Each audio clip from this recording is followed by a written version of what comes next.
North America 32 లక్షలకే MBBS ప్రపంచవ్యాప్తంగా గుర్తింపున్న degree. బేసిక్‌గా మీరు అలాంటి వాతావరణంలో నుంచి రావడం వల్ల మీకు ఒక అమ్మాయికి సపోర్ట్ చేయాలి.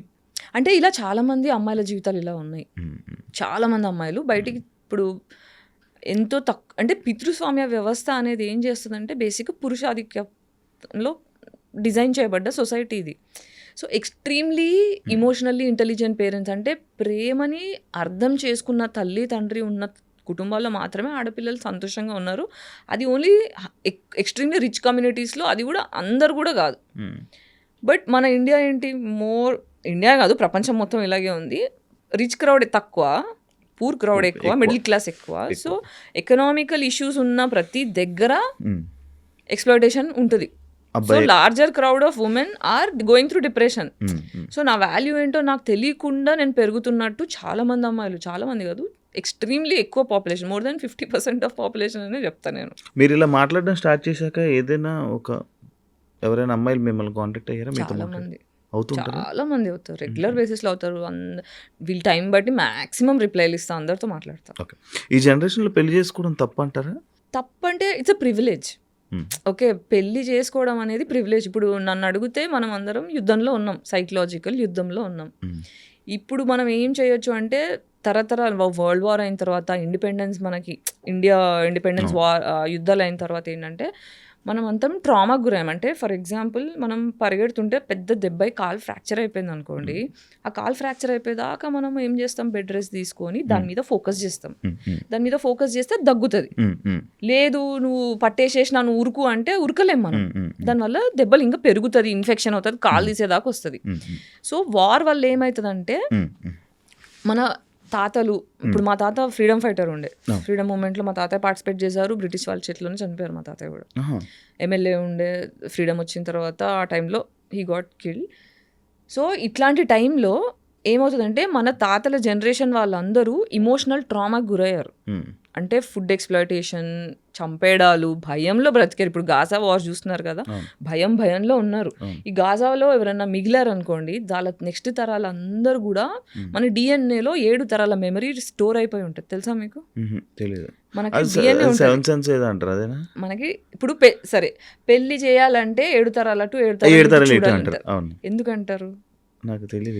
ఎందుకంటే వాళ్ళకి హెల్త్ ఇష్యూస్ కానీ ఇవన్నీ, మన హెల్త్ ఇష్యూస్ ఎలా వస్తాయి, మనకున్న డిప్రెషన్ బట్టి, మన లోపల ఉన్న ట్రామా బట్టి. ఇప్పుడు భయం వల్ల వచ్చిన హెల్త్ ఇష్యూ, నా నిజాలు నేను మాట్లాడలేకపోతున్నాను అనుకో, నాకు థైరాయిడ్ వచ్చే ఛాన్స్ ఉంటుంది.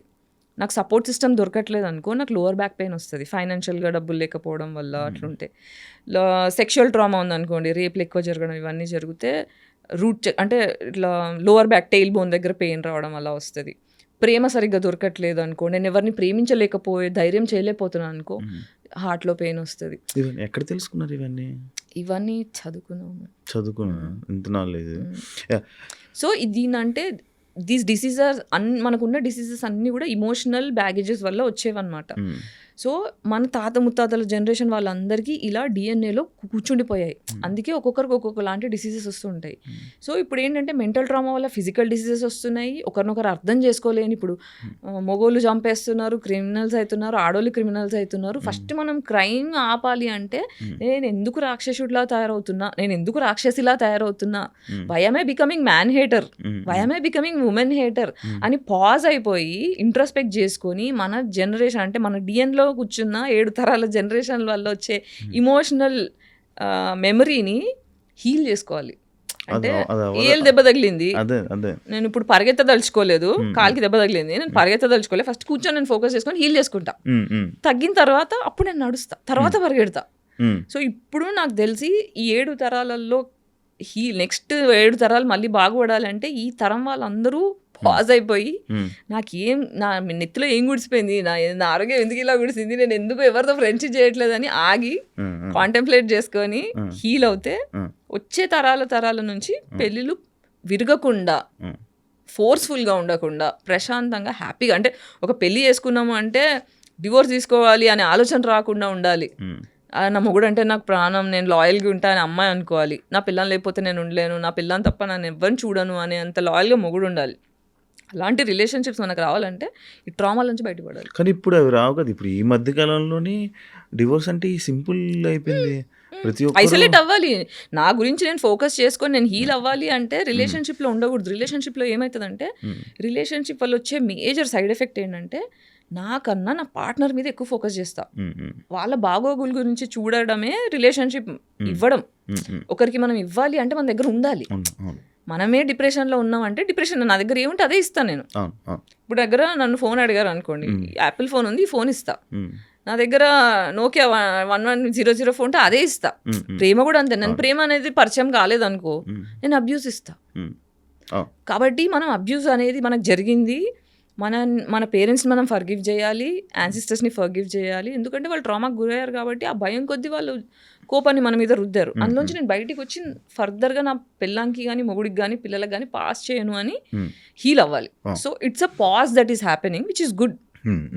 పెళ్ళిళ్ళు అనేది ఇంకా ప్రివిలేజ్. మీరు ముందు సాక్షిలో పనిచేసేవాళ్ళు, తర్వాత స్టార్ మా మ్యూజిక్ హోస్ట్. స్టార్ మా గురించి కూడా తెలుసా? చాలా మందికి తెలియదు. చాలా మందికి తెలియదు. అదే మా మ్యూజిక్లో చేశారు. సాక్షి ఫస్ట్ సాక్షి తర్వాత నుంచి మా మ్యూజిక్ వచ్చారు. మా మ్యూజిక్ నుంచే అలాగా యాక్టర్ అయిపోయారు సడన్గా. అంటే ఈ జర్నీలో ఒక దాంట్లో ఒకరి కోసం అంటే ఒక మంచి మాటలు సాక్షిలో మీరు దేని గురించి చెప్పేవాళ్ళు? ఉమెన్ గురించి మాట్లాడు. సాక్షిలో బేసిక్గా నేను చాలా ఇన్నోసెంట్ ఉండే. Just excitement, I want to get here అని ఎగ్జైట్మెంట్లో ఫస్ట్ నన్ను చాలా సన్నగా ఉన్నావు అని చెప్పి జస్ట్ స్పేర్ యాంకర్ కింద పెట్టుకున్నారు. ఈటీకి లేదు సాక్షి అదే ఎంటర్టైన్మెంట్ దానికి. కానీ ఫస్ట్ అంతా న్యూస్కి ప్రిపేర్ చేశారు. ఎన్డీటీవీ నుంచి వచ్చి వాళ్ళు ట్రైనింగ్ ఇచ్చారు. నాకేమో న్యూస్లో ఫిట్ అవ్వను, నేను చేయనంటే నువ్వు చెయ్యి అని ఫోర్స్ చేసి చేయించారు. కానీ నాకు నచ్చట్లేదు. మెల్లగా ఎంటర్టైన్మెంట్ స్టార్ట్ అయిన తర్వాత నేను ఇక్కడ స్టార్ట్ అయిన దగ్గర నుంచి ఎవ్రీబడి స్టార్ట్ అయ్యింది. టీఆర్పీలు పెరగడం స్టార్ట్ అయినాయి. ఫస్ట్ యాడ్ నా షోకే వచ్చింది, హైయెస్ట్ టీఆర్పీ నా దానికి వచ్చింది. కాబట్టి చలో నువ్వు ఇంకా దున్నేసే అని చెప్పి 4 షోస్ చేయడం స్టార్ట్ చేశాను. అట్లా మా మ్యూజిక్ వచ్చారు. మా మ్యూజిక్లో జర్నీ స్టార్ట్ చేశారు. ఫ్యామిలీ ఆడియన్స్ని దగ్గర అవ్వడానికి సినిమాలు ట్రై చేశారు. కానీ సడన్గా మీరు ఈ ట్రామాకి రావడానికి లైక్ ఇలా మీరు మాట్లాడడానికి మీరు ఇలా మారడానికి బిగ్ బాస్ ఒక కారణం అని చెప్పి అని అంటారు జనాలు అనుకుంటున్నారు. Bigg Boss one of the contribution. అసలు నిజంగా మీకు అది జరిగిందా లేకపోతే కాంట్రవర్సీ కోసం మీరు అలా చేశారా? అప్పుడు నేను అసలు ఆ విషయం తీయదలుచుకోలేదు. లైట్ తీసుకొని నా పని నేను చేసుకుంటున్నా. చాలా తిట్టుకున్నా. నా టైం వేస్ట్ చేశారు, నా ప్రాజెక్ట్ ఖరాబ్ అయినాయి, 15 సినిమాల దాకా వదిలేసి అప్పుడే ఫేమస్ అయ్యా. ఎన్ని ప్రాజెక్ట్స్ వస్తాయి. లేదు నేను వేరే మళ్ళీ చెప్పకూడదు, బిగ్ బాస్ అని ఎవరు చెప్పకూడదు. చెప్పకుండా అన్ని క్యాన్సిల్ చేసుకుంటూ కూర్చున్నా. 3 నెలలు వెయిట్ చేయించి ఇంకో 10 రోజులు ఉందనగా మీరు ఉండొచ్చు ఉండకపోవచ్చు అంటే నాకు మీటింగ్ కావాలని వెళ్ళి మాటల్లో కూర్చుంటే వాళ్ళు పట్టించుకోలేదు. దిస్ ఈజ్ సెల్ఫ్ రెస్పెక్ట్కి లేదా అంటే నేను మనిషిని కాదా, నాకు వాల్యూ లేదా, నా టైం ప్రెషర్స్ కాదా? మీరు ఎంత పెద్దోళ్ళు అయితే నేను మరి పురుగుని కాదు కదా. I have my identity, I'm living. నేను కష్టపడి బతుకుతున్న మనిషిని, నేను ఎవరిని ఎక్స్ప్లాయిట్ చేయని మనిషిని, నాకు ఎందుకు ఇట్లా డిస్రెస్పెక్ట్ చేయాలని అకౌంటబిలిటీ కోసం మాటకి వెళ్తే పట్టించుకోలే. రిసెప్షన్లో కూర్చోబెట్టారు, పొద్దున్న సాయంత్రం దాకా పంపించేశారు. ఇలా కాదు అని నా ఫ్రెండ్స్ని ఎంక్వైరీ చేసి, నా సర్కిల్లో ఎంక్వైరీ చేసి నంబర్ తీసుకొని ఆయన అడిగా, బ్రో ఏంటి ఇట్లా ఉంది అంటే పార్క్లో కలుసు అంటే అక్కడ కలిస్తే మరి ఇప్పుడు నన్ను ఇంప్రెస్ చేసుకోవాలి కదా గాయత్రి, నేను నీకెందుకు చేయాలి, చాలామంది ఉన్నారు రావడానికి, నీకే ఎందుకు చేయాలి అంటే ఈ మాట 3 నెలల ముందు చెప్పుంటే నేను లైట్ తీసుకునేదాన్ని. నా టైం వేస్ట్ చేశారు కదా, దానికి అకౌంటబిలిటీ ఏంటి అంటే చూద్దాం, నేను కూడా హ్యాపీ అవ్వాలి కదా, నేను కూడా ఆలోచించాలి కదా, మన ఉంటే చెప్తా అన్నారు. అని చెప్పేసి వచ్చేసా, లైట్ తీసుకున్నా. దాని తర్వాత మాట్లాడడం స్టార్ట్ చేసిందా. అప్పుడు అరే ఇప్పుడు నేను ఇన్నేళ్ల నుంచి మీటు గురించి దాని గురించి చాలా మాట్లాడాను. నా కోసం ఎవ్వరూ నిల్చోలేదు.